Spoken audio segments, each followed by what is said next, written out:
ప్రస్తుతం ఏపీ రాజకీయాలు దేశమంతటా తీవ్ర ఆసక్తిని రేపాయి. ఈ ఎన్నికల్లో ఇటు అధికార పార్టీ వైసీపీ, అటు ప్రతిపక్ష టీడీపీ కూటమి నువ్వా నేనా అన్నట్టుగా పోటీ పడ్డాయి. రెండు పార్టీలకు అధికారం ప్రతిష్టాత్మకం కావడంతో ఏపీ పోలింగ్ కూడా రికార్డు స్థాయిలో నమోదైంది. అయితే ఏపీ ప్రజలు మాత్రం వార్ వన్ సైడ్ అన్నట్టుగా టీడీపీ కూటమికే అధికారం కట్టబెట్టారు. 164 స్థానాలతో కూటమి విజయడంకం మోగించింది. అయితే ఇప్పుడు ఏపీ కూటమిలో ఎవరెవరికి మంత్రి పదవులు దక్కుతాయి, ఏ ప్రాంతం వారు కీలకంగా వ్యవహరిస్తారు, ఏ జిల్లాలకు ఎక్కువ మంత్రి పదవులు దక్కుతాయి అనేది సర్వత్రా ఆసక్తిగా మారింది. అయితే మొత్తం 175 ఎమ్మెల్యేలున్న ఏపీ అసెంబ్లీకి దాదాపు 25 మంది మంత్రులుగా బాధ్యతలు తీసుకుంటారనేది విశ్వసనీయ సమాచారం. ఎన్నికల్లో కీలకంగా వ్యవహరించిన జనసేనకు 4 నుంచి 5 సీట్లు దక్కించుకునే అవకాశం ఉండగా బీజేపీ కనీసం 2 పదవులు దక్కించుకునేది వీలుంది. అయితే ఈ ఎన్నికల్లో కీ రోల్ గా వ్యవహరించి టీడీపీ అధినేత నారా చంద్రబాబు నాయుడుకి కుడి భుజంగా, ఎడమ భుజంగా ఉన్న పవన్ కళ్యాణ్, నారా లోకేష్ కేబినెట్ లో స్థానం ఉండకపోవచ్చు. ఈ ఎన్నికల్లో పవన్ పిఠాపురం నుంచి గెలిచి ఆయన నేరుగా కేంద్ర కేబినెట్ బెర్త్ దక్కించుకుంటారని ఢిల్లీ కూడా గ్రీన్ సిగ్నల్ ఇచ్చినట్లుగా సమాచారం అందింది. ఇక టీడీపీ యువ కెరటం నారా లోకేష్ ఏపీ మంత్రివర్గంలో ఉండకపోవచ్చు. ఆయన ఏపీ టీడీపీ పార్టీ బాధ్యతలను చక్కదిద్దుకుంటూ ఢిల్లీకి వెళ్లాలనే ఆలోచనలో ఉన్నట్లు తెలుస్తుంది. ఏపీ నుంచి నారా లోకేష్, పవన్ కళ్యాణ్ కేంద్ర మంత్రులు అయ్యే అవకాశం ఉన్నట్లు చర్చ నడుస్తుంది. అయితే 25 మందిని కాకుండా speaker, deputy speaker, AP chief whip లను కూడా ప్రకటించే అవకాశం ఉంది. వారు ఏ జిల్లా నుంచి నామినేట్ అవుతారనేది కులాలను బట్టి తెలుస్తుంది.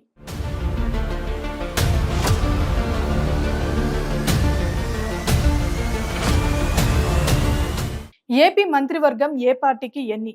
మొత్తం 25 పదవులు. టీడీపీకి 19 మంత్రి స్థానాలు, జనసేన 3 లేదా 4, కనీసం 4 మంత్రి పదవులు ఖచ్చితంగా దక్కే అవకాశం ఉంది.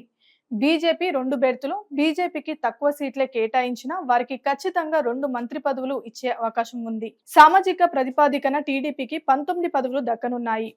ఆర్యవైశ్యులు 1, మైనారిటీలు 1, క్షేత్రీయులు 1, కాపు 4, బీసీలకు 8, ఎస్సీలకు 4 పదవులు, ఎస్టీలకు 1, రెడ్డిలకు 2, కమ్మ 3+1 మొత్తం 4 పదవులు.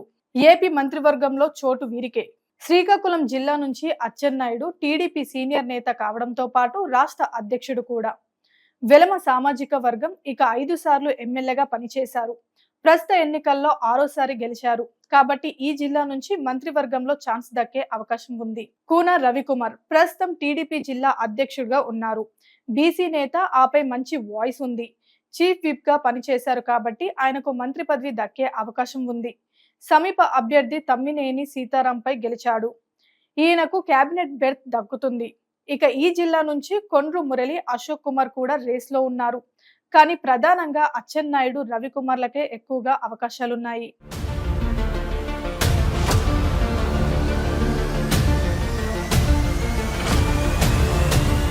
ఇక విజయనగరం జిల్లా తీసుకుంటే కాల వెంకట్రావు, ఈయన టీడీపీ సీనియర్ నేత, బీసీ సామాజిక వర్గం, ఈయనకు మంత్రి పదవి దక్కే అవకాశం ఉంది.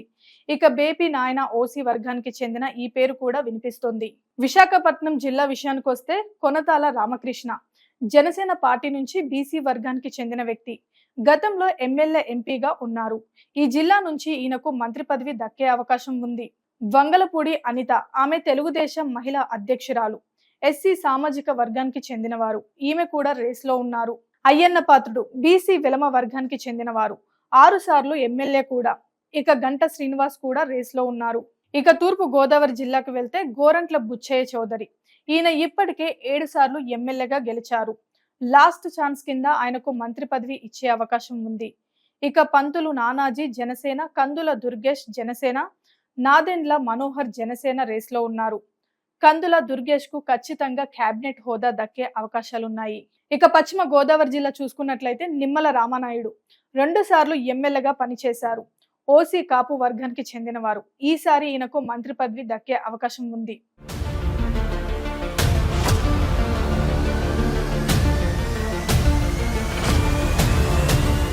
రఘురామరాజు త్రిపుల్ కూడా రేస్ లో ఉన్నారు.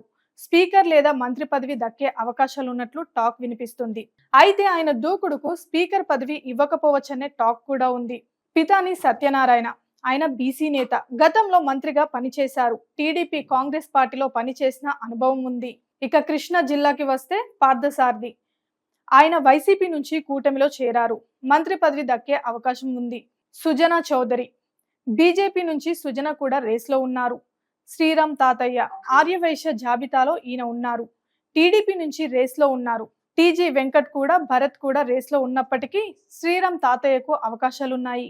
ఇక గుంటూరు జిల్లా విషయానికి వస్తే నక్క ఆనంద్ బాబు ఎస్సీ సామాజిక వర్గం ఈ పేరు కూడా వినిపిస్తుంది. అయితే తెనాలి నుంచి నాదెండ్ల మనోహర్ కు ఛాన్స్ ఉంది. దులిపల్ల నరేంద్ర సుదీర్ఘ రాజకీయ జీవితం ఉంది. ఆయనకు మంత్రి పదవి దక్కే అవకాశం ఉంది. రాజకీయ సమీకరణల వల్ల అనగాని సత్యప్రసాద్ బాపట్ల కూడా మంత్రి పదవి దక్కే ఛాన్స్ ఉంది. ఇక ప్రకాశం జిల్లా విషయానికి వస్తే గొట్టిపాటి రవికుమార్, బాల వీరంజనేయ స్వామి, బిఎన్ విజయ్ కుమార్ లాంటి వాళ్ళు వినిపిస్తున్నాయి. ఇక్కడ పార్లమెంట్ సమీకరణలు గెలుపు ఓటములకు బట్టి వీరిలో పదవులు దక్కుతాయి. నెల్లూరు జిల్లా విషయానికి వస్తే ఆనం రామనారాయణ ఈయన వైసీపీ నుంచి వచ్చారు. రేస్ లో ఉన్నప్పటికీ పార్టీ మార్పు వల్ల రాకపోవచ్చు. వేమిరెడ్డి ప్రశాంతి రెడ్డి ఆర్థికంగా బాగా ఉన్నవాళ్ళు. ఈ ఎన్నికల్లో బాగా పనిచేయడంతో మినిస్టర్ దక్కే అవకాశం ఉంది. ఇక పొంగూరు నారాయణ కూడా రేస్ లో ఉన్నారు. వీరి ముగ్గురులో ఎవరికి కేబినెట్ దక్కుతుందనేది చూడాలి.